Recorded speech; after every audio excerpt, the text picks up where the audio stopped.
नमस्कार दोस्तों, मैं Vinod Awasthi movement English classes में आपका हार्दिक स्वागत करता हूं। और आज हम आपके लिए लेकर के आए हैं एडजेक्टिव पार्ट 2।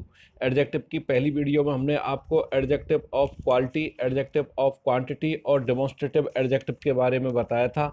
आज की इस वीडियो में हम आपके लिए एडजेक्टिव ऑफ नंबर के बारे में बताएंगे और इसके जो अन्य पार्ट हैं एडजेक्टिव के उनके बारे में भी बताएंगे। तो सबसे पहले हम शुरू करते हैं adjective of number. Adjective of number के यहाँ पर आपको 4 एग्जाम्पल दिए गए हैं। दोस्तों, आप ये मत सोचना कि ये किसी बुक से नोट्स लेकर के हमको बता रहे हैं। सभी टीचर्स जो कहीं ना कहीं से सीखते हैं, तो मैंने ये अपनी एक बुक्स है उसके नोट्स आपको अवेलेबल करा रहा हूँ और इसमें आपको बहुत सूक्ष्म और गहनतम बातों को मैं आपके लिए बता रहा हूं। तो आप वीडियो को लास्ट तक जरूर देखें बिना स्किप किए हुए। यहाँ पर 4 एग्जाम्पल दिए गए हैं। I have 2 books, I have 4 pens. इस प्रकार से तीसरे वाक्य में मैनी शब्द आया है और चौथे वाक्य में ए फ्यू शब्द आया है। तो ये चारों जो शब्द हैं, two, four, many, a few, ये शब्द क्या बतलाते हैं? निश्चय ये एक संख्या को बता रहे हैं, एक नंबर को बता रहे हैं। अतः जो ऐसे एडजेक्टिव जो किसी नंबर को बताते हैं वो न्यूमेरिकल एडजेक्टिव कहलाते हैं या एडजेक्टिव ऑफ नंबर उनको हम कहते हैं। इसकी डेफिनेशन आप देख सकते हैं। Adjective of number shows number of a person और थिंग। किसी वस्तु या व्यक्ति की संख्या को बताने वाले शब्दों को नंबर ऑफ एडजेक्टिव कहते हैं। तो एडजेक्टिव ऑफ नंबर, ये महत्वपूर्ण बात है दोस्तों। एडजेक्टिव ऑफ नंबर, अब यहाँ से हमारी मूल बात प्रारंभ होती है। जो गहनतम और सूक्ष्म बातें हैं वो ये हैं कि इसके जो कितने पार्ट हैं, कितने इसके भेद हैं। तो यहाँ पर दोस्तों हम बात करते हैं एडजेक्टिव ऑफ नंबर की, तो इसके यहाँ पर 3 भेद हैं। और पहला जो भेद है इसका definite numeral adjectives. Definite numeral adjectives, तो देखिए पहले भेद की हम बात करते हैं। डेफिनिट न्यूमेरल एडजेक्टिव जो होते हैं निश्चित संख्या का बोध कराते हैं। हालांकि इसके 3 भाग हैं, 3 भेद हैं, तीनों भेद संख्याओं का ही हमें बोध कराएंगे। लेकिन ये डेफिनिट नंबर इसका जो एडजेक्टिव है, अब इस प्रकार के क्वेश्चन हमसे बन जाते हैं कि जो एग्जाम्पल में दे दिया जाता है कि किस प्रकार का एडजेक्टिव है, डेफिनिट है, इनडेफिनिट है या अन्य जो इसके प्रकार हैं उनमें से, या बोथ है। तो इस चीज़ को आप थोड़ा सा गहराई से देखें कि डेफिनिट न्यूमेरिकल एडजेक्टिव क्या होते हैं। तो डेफिनिट न्यूमेरल एडजेक्टिव जाति के एडजेक्टिव निश्चित संख्या का बोध कराते हैं। जैसे 1 बुक है, 2 पेन्स है, 3 मैन है, 40 हॉर्सेज है, 60 रुपीज इत्यादि हैं। तो डेफिनिट न्यूमेरल एडजेक्टिव के भी 2 उपभेद हैं। अब देखिए दोस्तों, यहाँ पर एक बात आई है कि डेफिनिट न्यूमेरल एडजेक्टिव अपने आप में एक न्यूमेरल एडजेक्टिव का भेद है और डेफिनिट न्यूमेरल एडजेक्टिव के भी यहाँ पर 2 भेद हैं। तो पहला जो भेद है हमारा कार्डिनल नंबर और दूसरा भेद है ऑर्डिनल नंबर। तो इन विषय में आप पहले पढ़ चुके होंगे और अगर आपने कहीं से नहीं पढ़ा है तो आप प्लीज़ वीडियो को बड़े गौर से देखते जाएं और अपने नोट्स बनाने वाले कि कार्डिनल और ऑर्डिनल क्या होते हैं। तो जब एडजेक्टिव केवल निश्चित संख्या बतलाते हैं तो वो कार्डिनल एडजेक्टिव होते हैं, यानी वो एडजेक्टिव जो एक निश्चित संख्या को बतलाते हैं। देखिए, अब ऊपर भी हमने बताया था आपको कि डेफिनिट न्यूमेरल एडजेक्टिव निश्चित संख्या को ही बतलाते हैं, तो कार्डिनल भी उसी को बतला रहे हैं।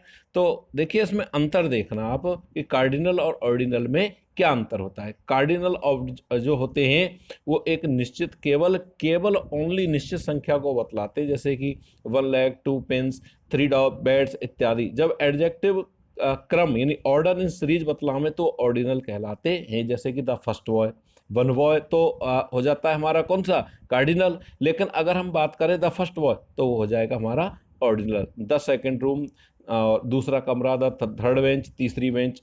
इसी प्रकार से हम हिंदी की बात करें तो हिंदी में भी एक और प्रथम, 2 और द्वितीय में अंतर होता है।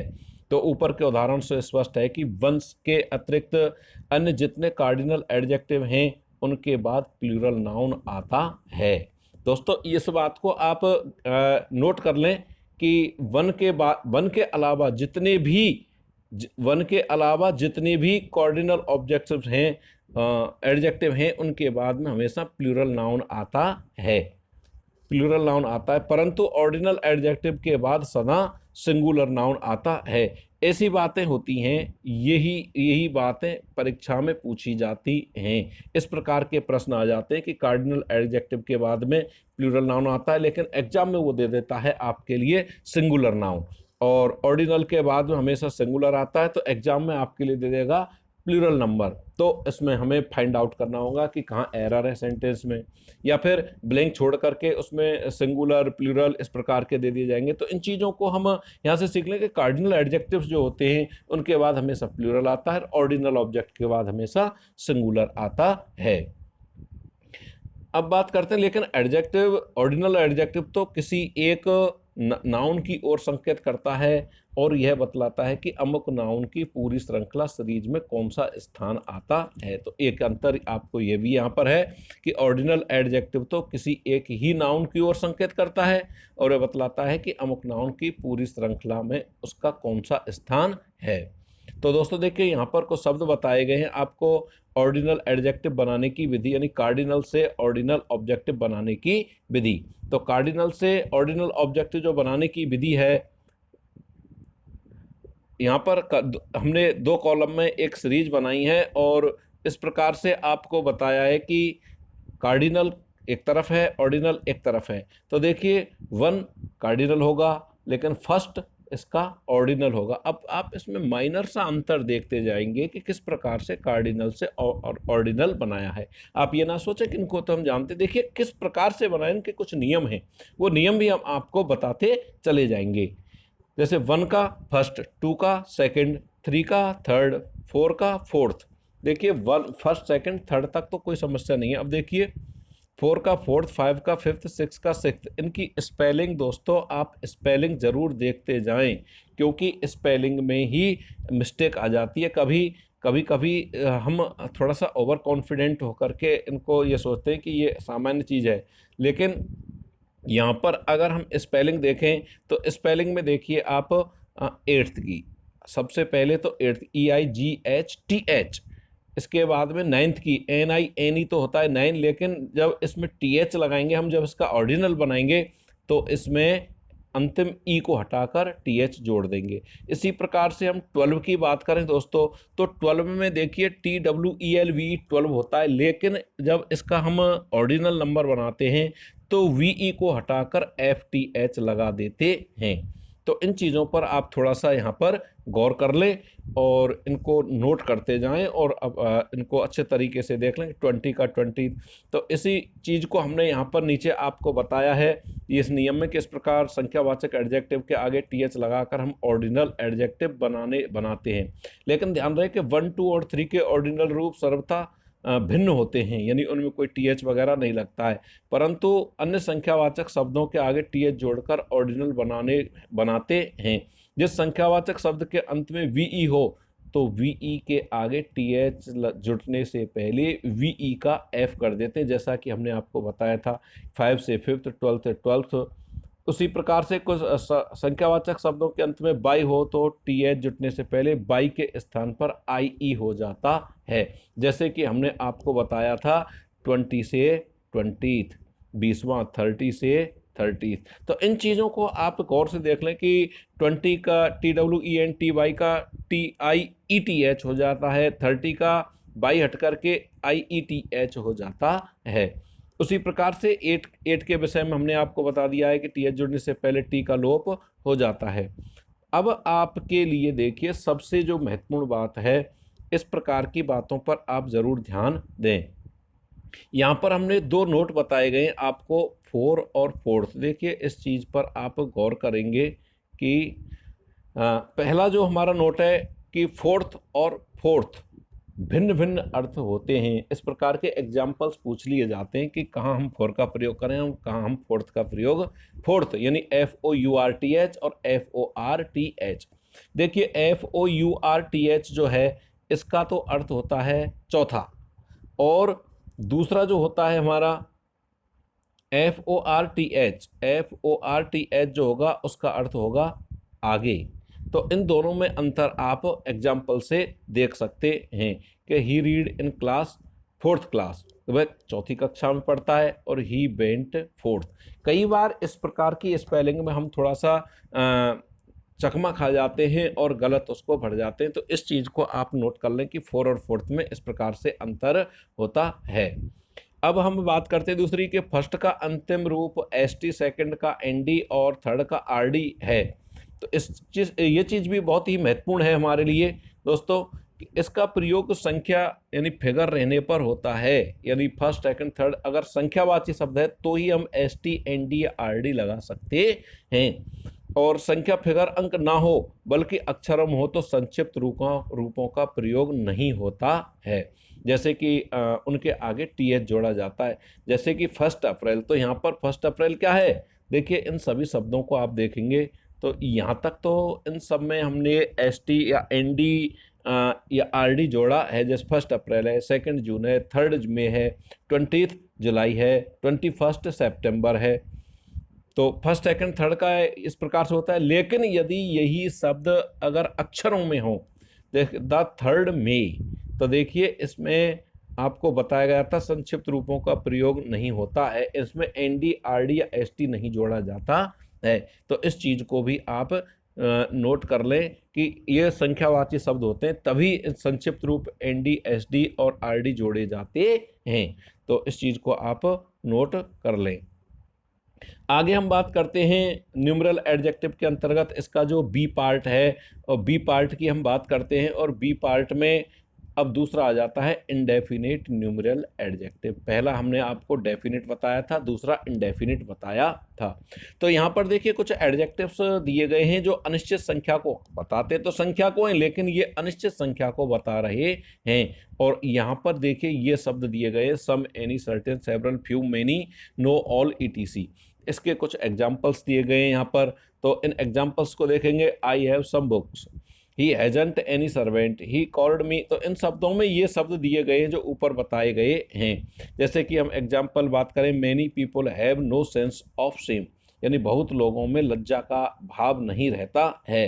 He had no pens, all boys like to eat sweets. तो देखिए ये जो एग्जाम्पल दिए गए हैं ये क्या व्यक्त कर रहे हैं, तो ऊपर के अनिश्चित संख्यावाचक विशेषणों में ए फ्यू और सेवरल, कई और चंद, यानी ए फ्यू और सेवरल जो हैं वो कई या चंद को व्यक्त कर रहे हैं। क्यों, कई और चंद से तात्पर्य ए फ्यू तो कई और सेवरल कुछ, 10-5 से भी कम संख्या बतलाते हैं। इस चीज़ पर आप थोड़ा सा अपना ध्यान फोकस करना चाहूँगा मैं आपका दोस्तों, कि ए फ्यू और सेवरल में जो अंतर आएगा, इंग्लिश के आप स्टूडेंट हैं या इंग्लिश से संबंधित जानकारी आप प्राप्त करना चाह रहे हैं तो ये जानकारी आपके पास में अवश्य ही होनी चाहिए।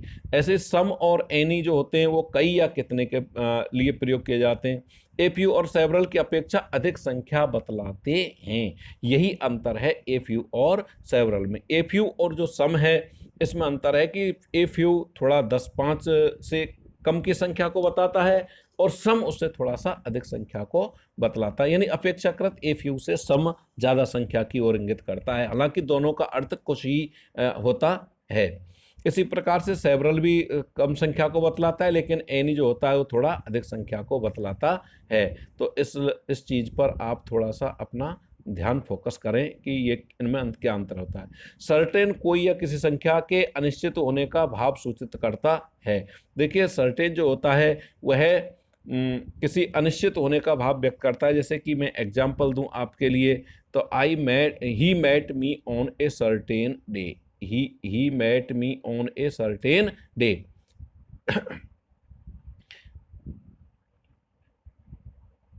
तो वह किसी निश्चित दिन को मुझसे मिला, यानी निश्चित है लेकिन वो फिक्स नहीं है। मैनी बहुत अधिक संख्या को का सूचक विशेषण है। नो एक भी नहीं, और ऑल सब के लिए एक दूसरे के उल्टा या अपोजिट होते हैं। तो नो और ऑल एक दूसरे के एकदम अपोजिट होते हैं।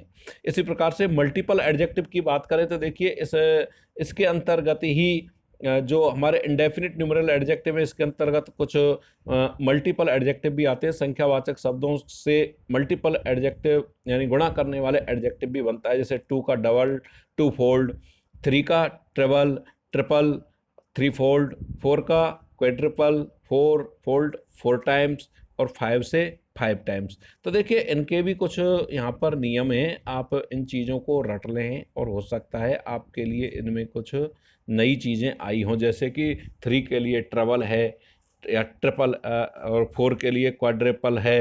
तो ये चीज़ें कोई नई नहीं है, इंग्लिश में ये चीज़ें सभी पुरानी हैं। यहाँ पर इस प्रकार से आपको कुछ एग्जाम्पल दिए गए हैं और इन एग्जाम्पल से आप इन चीज़ों को आसानी से समझ सकते हैं, क्योंकि ये डबल शब्द होता है, ये बताया गया है कि ये एडजेक्टिव भी होता है और ये वर्ब भी होता है। तो यहाँ पर देखिए ये 3 बातें बताई गई हैं। Your income is triple, your, देखिए यहाँ पर फर्स्ट का भी बताया है, सेकंड का भी बताया है और थर्ड का माई एक्सपेंसेस आर 5 टाइम्स यू।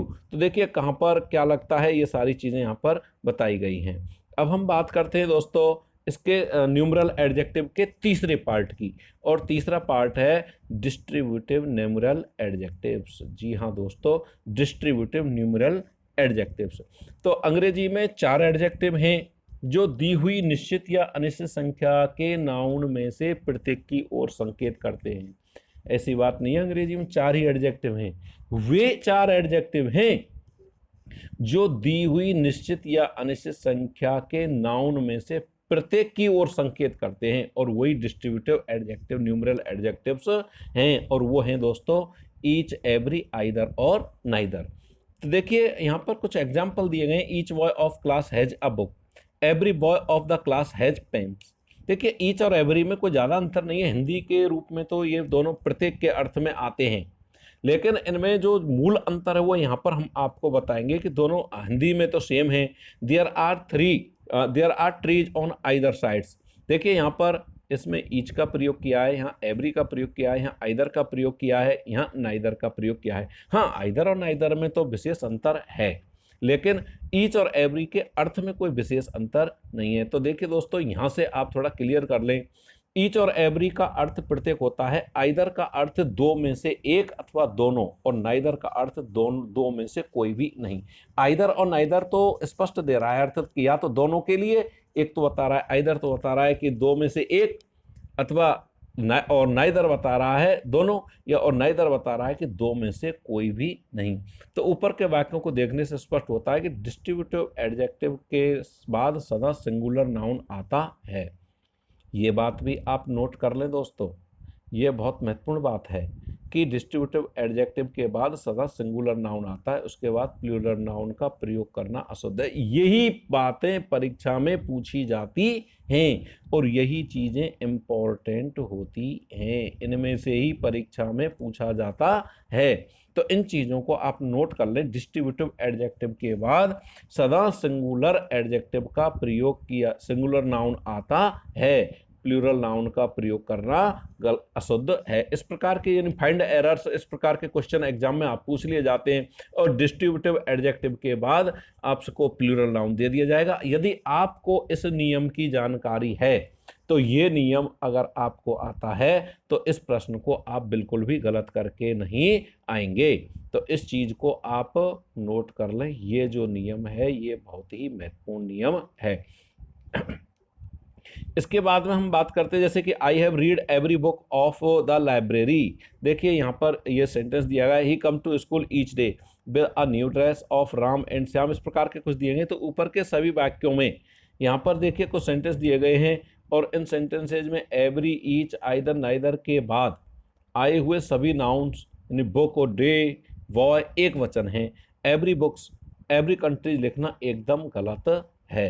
तो इन चीज़ को आप याद कर लें कि एवरी बुक, एवरी बुक्स और एवरी कंट्रीज लिखना एकदम गलत है। विद्यार्थी हमेशा ऐसी कर जाते हैं, तो इस चीज़ से आप बचें। और यहाँ पर देखिए हमने हिंदी में भी प्रत्येक अथवा एक के बाद एक वचन संज्ञा आती है। प्रत्येक मनुष्य में ज्ञान है, प्रत्येक देश में सेना है। तो इस प्रकार के he calls me on every 3 days, he goes to Patna every 3 weeks।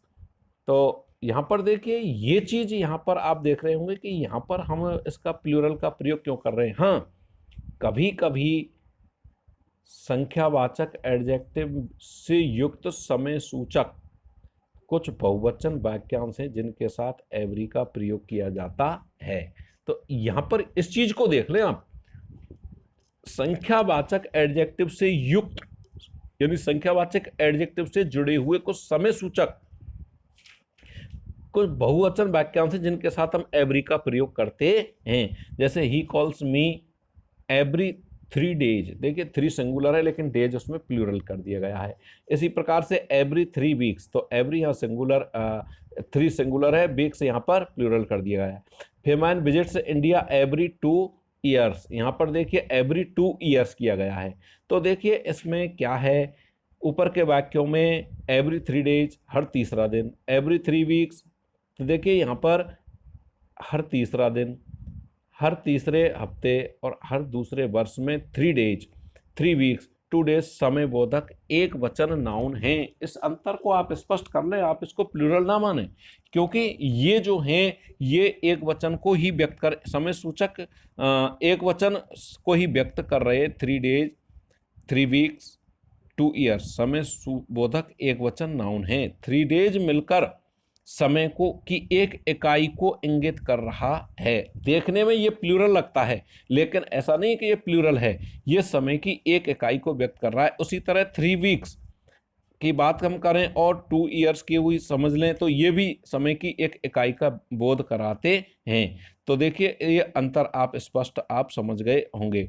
तो एवरी का प्रयोग यहाँ पर हुआ है, और ईच और एवरी का के विशिष्ट प्रयोग की चर्चा हम आगे भी करेंगे। आइदर और नाइदर में आइदर पॉजिटिव स्वीकारात्मक होता है, नाइदर नेगेटिव होता है। आइदर के द्वारा हम दो वस्तुओं में से किसी एक को लेते हैं अथवा दोनों में से दोनों को लेते हैं, परंतु नाइदर के द्वारा हम, देखिए इन चीज ये जो अंडरलाइन पार्ट हो रहा है यहाँ पर, इसको आप नोट कर लें। आइदर के द्वारा हम दो वस्तुओं में से किसी एक को लेते हैं अथवा दो में से दोनों को लेते हैं, परंतु नाइदर के द्वारा हम दो वस्तुओं में से दोनों का निषेध करते हैं। तो यहाँ पर आपको ये एग्जाम्पल के माध्यम से समझाया गया है। और इसके लास्ट में जो आपको बात दी गई है उसको थोड़ा सा आप गौर से देख लें कि either side of the road का अर्थ वही है जो बोथ साइड्स का है।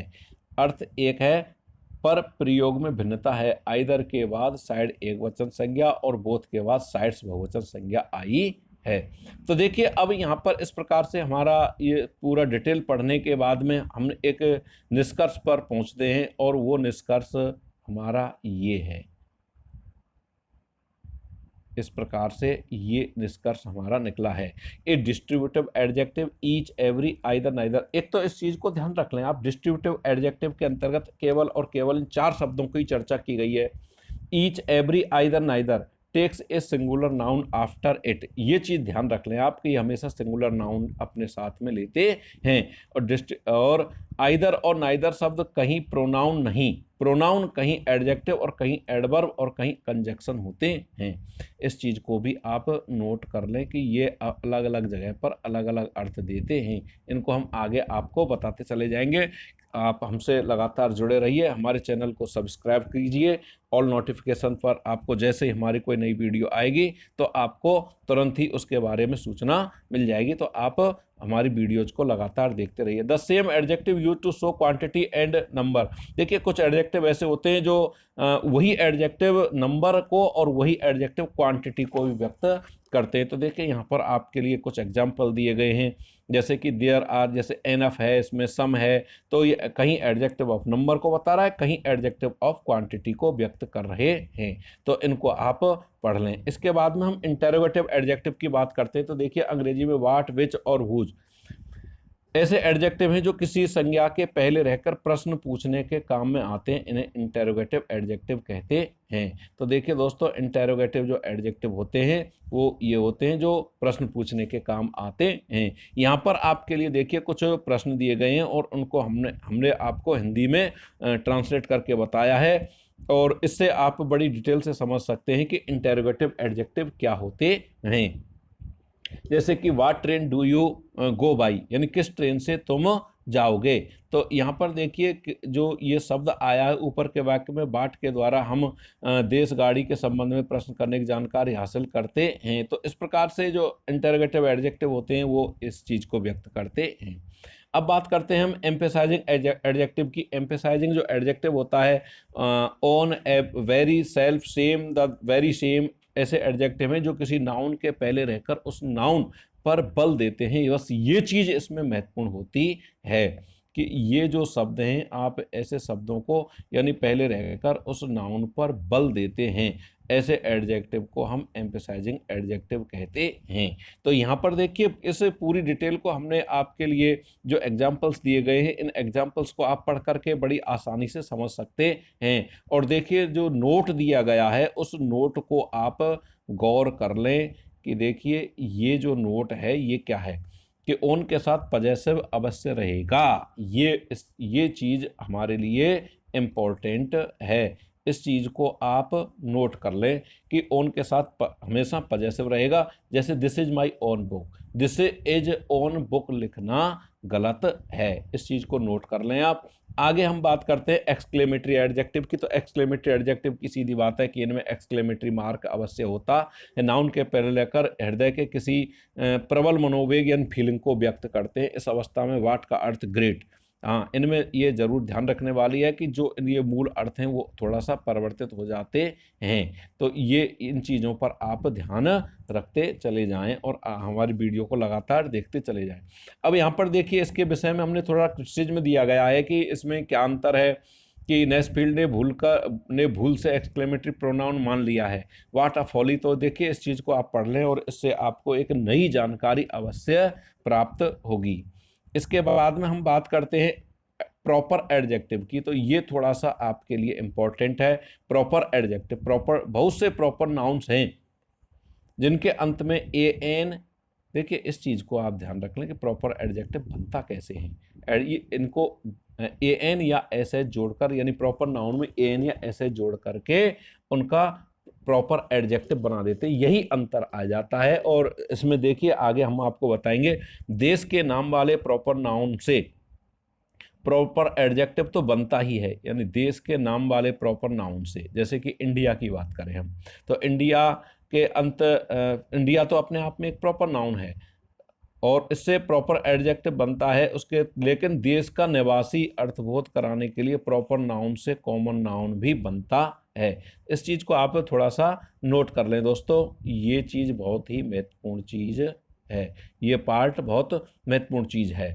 देश का निवासी अर्थबोध कराने के लिए प्रॉपर नाउन से कॉमन नाउन भी बनता है, अतः वह कॉमन नाउन भी कैपिटल में से लिखा जाता है पर उसके साथ आर्टिकल लगता है और उसका प्लूरल होता है। कुछ प्रसिद्ध देशों के नाम से बने प्रॉपर एडजेक्टिव तथा निवासी का अर्थ बताने के लिए कॉमन नाउन दिए जाते हैं। तो यहाँ पर हमने देखिए ये सारणी दी गई है और इस सारणी से आप जब भी इस वीडियो को खोल करके देखेंगे आपको एक बहुत ही अच्छी और नई जानकारी प्राप्त होगी। अब देखिए यहाँ पर notes on the use of proper adjective and common noun, ये बहुत ही महत्वपूर्ण नोट्स हैं। आप इन नोट्सों को पढ़ करके बहुत अच्छी जानकारी प्राप्त कर सकते हैं। प्रॉपर एडजेक्टिव जिस देश के नाम से निकला है उस देश की वस्तुओं के साथ प्रयुक्त होता है। जैसे कि Indian civilization is the oldest in the world, और the Indian people are poor, the Russian army are strong, the American dollar has flooded the world. तो और इसी प्रकार से दूसरे नोट को देखेंगे, इंग्लैंड से इंग्लिश एडजेक्टिव बनता है जब उसके पहले दा का प्रयोग नहीं होता है। इस चीज़ को आप देख लें कि इंग्लैंड से इंग्लिश एडजेक्टिव तो बनता है जब उसके पहले दा का प्रयोग नहीं होता है। तो अंग्रेजी भाषा और दा का प्रयोग होता है तो अंग्रेजी जाति या मात्रा हो जाता है। तो यहाँ पर जो एग्जाम्पल दिए गए हैं उन एग्जाम्पलों से आप देख लें। आई नो इंग्लिश, में अंग्रेजी भाषा जानता हूँ, लेकिन जैसे ही इंग्लिश से पहले दा लगा दिया हमने, the English are brave people, तो यहाँ पर वह अंग्रेज लोगों के लिए प्रयुक्त किया गया है। इसी प्रकार से तीसरा प्रॉपर एडजेक्टिव जिस देश के नाम से निकले हैं उसी की भाषा को द्योतक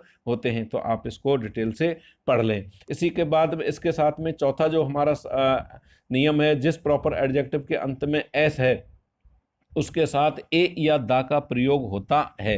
यानी जिस प्रॉपर एडजेक्टिव के अंत में एस शब्द लगा हुआ है, इस चीज़ को भी आप नोट कर लें कि जिसके अंत में उनमें ए या दा का प्रयोग होता है। ए के रहने पर यदि ए लगता है तो उस देश के निवासी, और दा लगता है तो सभी निवासियों की ओर व्यक्त करता है। दा लगाने से वह तुरंत सभी निवासियों की ओर व्यक्त कर देता है, जैसे एग्जाम्पल आपके लिए दिए गए हैं। अब हम बात करते हैं नवे पजेसिव एडजेक्टिव की। तो पजेसिव जो एडजेक्टिव होता है, संज्ञा के बाद एपोस्ट्रोफे एस जोड़कर हम पजेसिव एडजेक्टिव बनाते हैं। जैसे राम में राम्स जोड़ दिया, मोहन में मोहन्स जोड़ दिया। तो राम्स एक एडजेक्टिव है जो बुक, देखिए नई चीज़ आपको मिल रही है कि राम, हम तो अब तक ये जानते आए हैं कि राम तो नाउन होता है, लेकिन देखिए आप यदि राम में एपोस्ट्रोफे एस लगा दिया, मोहन में एपोस्ट्रोफे एस लगा दिया, तो ये सब क्या बन गए, एडजेक्टिव कहलाते हैं। यही हाल पजेसिव प्रोनाउन का भी होता है। जैसे it's my book, that is your pen, that is her pot. तो इन चीज़ों को आप थोड़ा सा ध्यान दे लें। और ये बुक और बुक शब्द को क्वालिफाई कर रहा है। इसके बाद में पार्टिसिपल एडजेक्टिव जो बहुत ही कम काम में आता है, लेकिन देखिए इस सीरीज में जब हम बात ही कर रहे हैं एडजेक्टिव की तो हम पूरी जानकारी आपको प्रदान कर रहे हैं। तो देखिए यहाँ पर कुछ एग्जाम्पल हमने दिए हैं जो पार्टिसिपल और एडजेक्टिव्स के को व्यक्त कर रहे हैं। तो अंत में दोस्तों यहाँ पर हमने आपको ग्रुप ए और बी में जो शब्द दिए गए हैं उनके बारे में आपको कुछ जानकारियाँ दी गई हैं। इसको भी आप डिटेल से पढ़ लें। ग्रुप ए के शब्द कैसे बने हैं और ग्रुप बी वाले शब्द कैसे बने हैं। कुछ शब्द में आईएनजी जोड़ा गया है और कुछ में ईडी या ईएन जोड़ा गया है। तो इन शब्द में क्या अंतर है, इसको जानने के लिए आप पूरी इस डिटेल को पढ़ लें और अपने आप को लाभान्वित करें। और हमारी तरफ से आपके लिए आगामी परीक्षाओं में जो आप बैठ रहे हैं उनके लिए बेस्ट ऑफ लक, बहुत बहुत शुभ कामनाएं दोस्तों। और बने रहिए आप हमारे साथ। हमारे चैनल को लाइक शेयर, हमारी वीडियोज़ को लाइक शेयर करें। और अगर हमारी वीडियोज़ आपको अच्छी लग रही हों तो आप उनको हमारे चैनल को सब्सक्राइब जरूर करें। जी हाँ दोस्तों, आज के लिए इतना ही काफ़ी। हमारी अगली वीडियो के इंतज़ार में आप तुरंत बैठे रहें। और अगली वीडियो हमारी जो आएगी वो एडवर्ब की होगी। तब तक के लिए दोस्तों थैंक यू, धन्यवाद, जय हिंद, जय भारत। Moomal English classes.